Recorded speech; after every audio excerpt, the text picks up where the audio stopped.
After having 5 or 6 pints of Blue Moon, I got up the balls to try the strippy herb. It smelled harmless enough, like something you'd find growing amid the undergrowth of a dark forest, or the way damp straw smells covering freshly sown grass seed. This was a first-time experience and, wary of any exhalation affecting my cats, I decided to smoke it out of doors. I stood on the balcony and took a deep drag from my little glass pipe. The cloud I blew out tasted almost metallic, what I would describe as the flavor of neon gas calmly lining the interior of a glass vacuum, but not at all harsh. What a gorgeous, vibrant leaf-colored, warm sunlit, blue sky autumn day it is. This was my last thought before turning to walk up the stairs leading to my loft, but I must have taken one step and collapsed on the first couple of carpeted stairs. My next recordable sensation was being lifted or floating up through a green corridor whose walls had no tangible structure, as if they were incorporeal, and the bright green color swarmed around me tightly with a cylindrical shape, if any shape at all. The sense of a warm, green birth canal comes to mind on writing this, but at the moment I really didn't have the brain power to conceive metaphors or similes. Within this green floating space, I heard a woman's voice. "Come on, buddy," she said repeatedly. "Come on, we're almost there." Her voice was soothing, and the next visualizations I had included a vivid, floating red square in front of me, and above that, this woman's face. I had no idea who she was, but in reality the crimson square was the red t-shirt worn by my girlfriend of 4 years, and the voice was hers, too. Tabitha really was there, pulling me up the stairs. She knew I was going downstairs to smoke the stuff, so she wasn't completely shocked to see me in such a zombified state. Despite her profound anxiety over my condition, she had the wise sense to keep smiling and comforting me so as not to alarm me or send me into some anxiety-driven fit. The moment immediately preceding my inhalation, she was upstairs in front of my computer reading 1 or 2 experiences, so she fairly knew what to expect. But 20 seconds later she found me at the bottom of the stairs with my eyes wide open, glaring at her with an expression of deep fear and helplessness. I didn't particularly feel afraid, but the look on my face betrayed otherwise, Tabitha said. What I did feel was the sensation of floating up the cozy green corridor. My stairwell is in fact painted a bright, neon post-it note kind of green, and although my motor skills were virtually non-existent, I managed to propel myself up the stairs with her while she tugged on me and assured me that things were okay. "Come on, buddy," she kept saying, and it took several seconds for me to understand language again until I was trying to figure out where the hell I was, and why I was just now being born. I felt like a toddler in nursery school, and this pleasant-looking face who was comforting me was the embodiment of my teacher or babysitter, yet I could only make out her face hovering above a red square. Or perhaps I was an infant and hadn't yet learned to speak at all, which was confusing because I also had the sense that I'd learned a lot and forgotten it, as if the hard drive containing all that I'd ever learned and seen in my 32 years of learning and seeing things had crashed.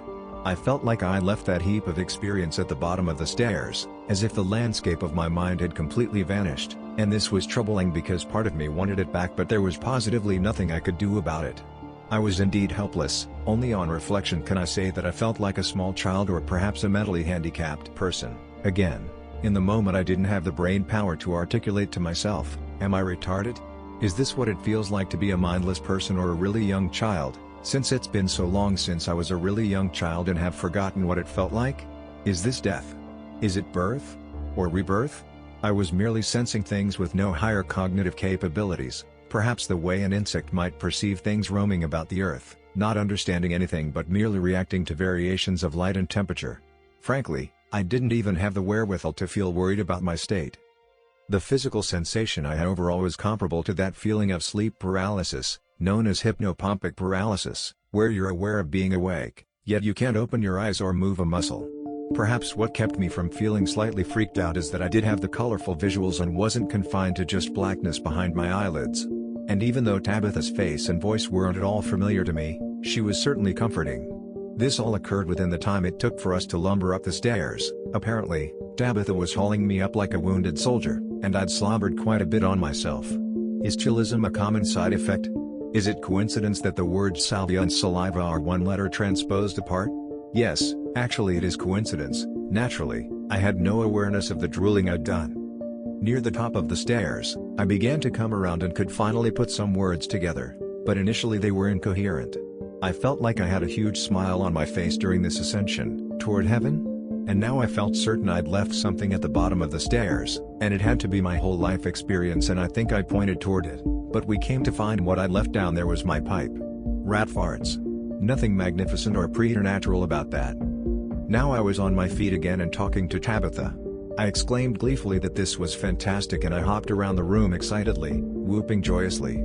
Second by second, I could feel the effects waning, and I had certainly regained my sense of self, because during the stairwell trip I really had no idea who I was or what plane of existence I was on. Probably I was more excited about surviving the experience than the experience itself. Experiencing new things is something that will always infuse me with passion, and I understood that this particular sensation was not something I could have achieved on my own. Within minutes I was back to normal, which means I was slightly drunk from the blue moons, and I was in a delightful mood. Tabitha remained shaken by the expression on my face in the stairwell and my utter inability to speak. She said I looked like Jack Nicholson after the lobotomy. 1. So I drank another beer and ate 2 small mushroom caps that I had in my fridge with the rest of my stash. For the next hour I gleaned information from Tabitha's perspective and tried my best to delineate all I'd seen in those few seconds of the trip. Despite her description of the fear she felt for me at the bottom of the stairs, I figured it would be worth trying again. But this time we agreed I should lie down on my bed, and it was dark outside by now, so no light came in from the window. We turned on the song Wake Up by Lane Staley because we felt its blues-inspired sexy, groovy peaceful sound would provide a calming oral environment. After another huge hit, I set down the pipe and sat on the bed and immediately was unconscious. Tabitha reported that whilst reclining on the bed I began to make choking sounds, and this time I drooled on myself even more, something like 10 cc's of slobber, and I decorated my shirt with it plenty.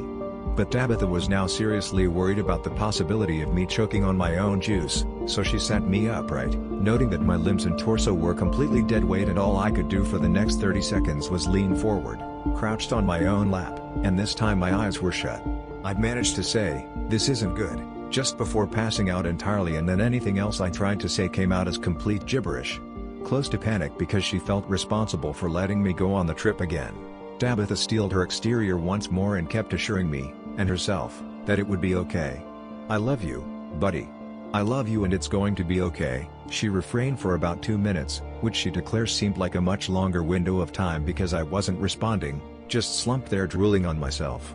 My memory of hearing her talk to me, because I had absolutely no visuals, is tenuous at best. Very vague if not non-existent. This sucks because it means the trip itself was non-existent for this second go-round. What?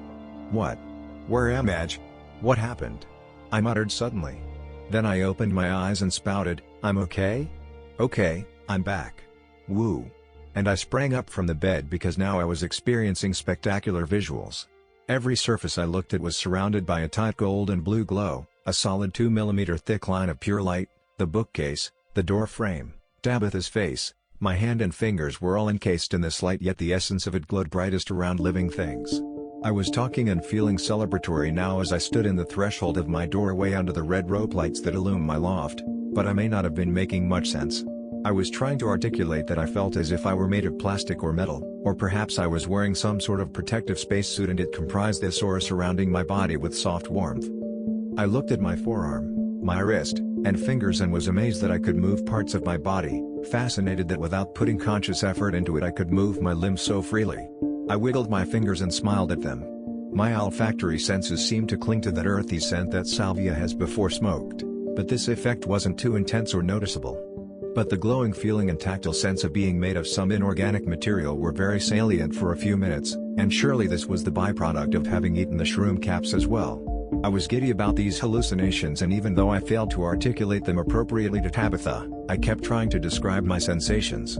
Within minutes that effect had also dissipated and now I felt, mostly, normal again and was enjoying the subtle kaleidoscopic color fractals that come with the usual fungus trip. While I proceeded to eat 3 froths of a 20-inch Spinelli's pizza, Tabitha and I discussed this episode of the salvia experience for a while, and I remarked that I had a bit of a headache, nothing too uncomfortable, but I certainly felt like the capillaries in my brain were markedly engorged.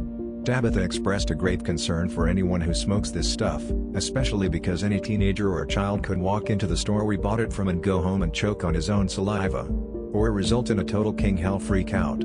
From my research, it appears that excessive salivating was a condition unique to me, but it really is a good thing that Tabitha was there to sit me upright, and I suspect that the potency of this 20x strength of herb simply zonked my core motor abilities, resulting in total relaxation of all smooth muscle tissue and the subsequent drooling. Fortunately, I didn't shit myself, which would have made for a better story, but done nothing for my testimony of this stuff. In the end, the experience was not scary for me, just truly psychedelic. I'd have preferred the second time around to be more palpable/memorable. As a result of the first try, it is certainly interesting to now know what it feels like to have no sense of identity at all, often described as an ego death, and to feel what it's like when your central processing unit is functioning on the most reptilian level. I titled this article The Mind Blank Spell because I compared the effect to what the old Dungeons & Dragons spell Mind Blank might be like. However, for my sitter, Tabitha, it was a scary, unsavory experience. Mainly, she felt even more terrified the second time around compared to when she saw my pie-eyed expression on the stairs, perhaps because she felt responsible for the fact that she allowed me to do it again and I started with the choking sounds. I should say that I was of completely sound mind when I decided to give it a second try. Sure, I'd consumed some beers and a few caps of fungus, but I can operate more or less normally under these circumstances. Note: sitter's experience. It is true that Carter has a very high tolerance for drugs and their effects and is not at all prone to panic or anxiety as I am. I will say that for me it was awful to see him look so fearful and helpless when I have never seen him like that before. He went to his deck to smoke it and I thought I might as well go ahead and read up on this just in case. There are statements about it not having any effect at all on certain people, and given his high tolerance level you can imagine my shock at finding Carter on the bottom two stairs is this state. It looked like he had just had a seizure, his right arm was bent, legs curled up like he had fallen over, but he was trying to move, but because he had no control over his body he couldn't. He honestly looked like he was dying. The expression on his face was terror and helplessness, so I knew I couldn't let him know from my expression how utterly frightened I was. The thing is, I didn't know what to do, hadn't read that far, or what to expect, so I was just holding him up and telling him it would be okay, then decided to take him upstairs. He moved but barely, and when we got up to the top of the stairs he laid down. About a half a minute later he jumped up and started asking what just happened and where we were. At this point his control started to come back rapidly and he could have a clear conversation and was happy and excited, no anxiety whatsoever. I think for Carter, with both experiences, it only lasted 15 to 20 minutes from start to finish. The second time, as Carter said, I felt responsible and he was completely out cold, immediately. I checked his pulse and it was steady, but when the choking started I freaked and knew I needed to set him upright. He was dead weight and it was really hard to keep him upright. I just kept saying to him that I loved him and it would be okay, this was for me too. Anyway, this experience is not something I would ever try, prone to anxiety as I am, but for Carter it was something he wanted to experience and I am glad that I could be there to help him through it, even though it scared the shit out of me. 1 flew over the cuckoo's nest. Too many such stores uphold a policy not to sell this kind of substance to minors, including the one where I purchased.